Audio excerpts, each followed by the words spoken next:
যখন কোনো প্রয়োজন দেখা দিবে এবং কোনো চিন্তা পেরেশানি এসে যাবে, তখন দুঃখিত ও চিন্তিত হয়ে বসে না থেকে সালাতুল হাজত পরে আল্লাহর কাছে দোয়া করবেন।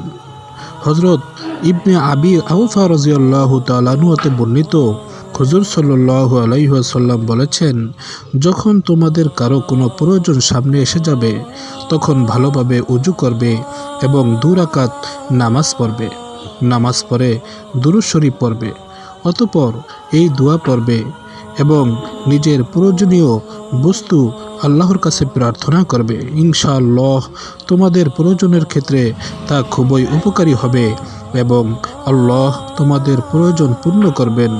দোয়াটি হলো এই: লা ইলাহা ইল্লাল্লাহুল হালিমুল কারীম, সুবহানাল্লাহি রাব্বিল আরশিল আযীম, আলহামদুলিল্লাহি রাব্বিল আলামিন, আসআলুকা মুজিবাতি রাহমাতিক ওয়া আযাইমা মাগফিরাতিক ওয়াল গনিমাতা মিন কুল্লি বির ওয়াস সালামাতা মিন কুল্লি ইসম, লা তাদা লি যামবান ইল্লা গফারতাহ ওয়ালা হাম্মান ইল্লা ফাররাজতাহ ওয়ালা হাজাতান হিয়া লাকা ওয়ালা হাজাতাম মিন হাওয়াইজিদ দুনিয়া ওয়াল আখিরাতি হিয়া লাকা রিজন ইল্লা কযাইতাহা ইয়া আরহামার রাহিমিন। অতঃপর মনে মনে স্বীয় প্রয়োজনের কথা পেশ করবে, মুখ থেকে কোনো শব্দ বলবে না, কেননা তাতে নামাজ ভেঙে যাবে। অতঃপর সিজদা হতে মাথা উঠিয়ে সালাম ফিরিয়ে নেবে।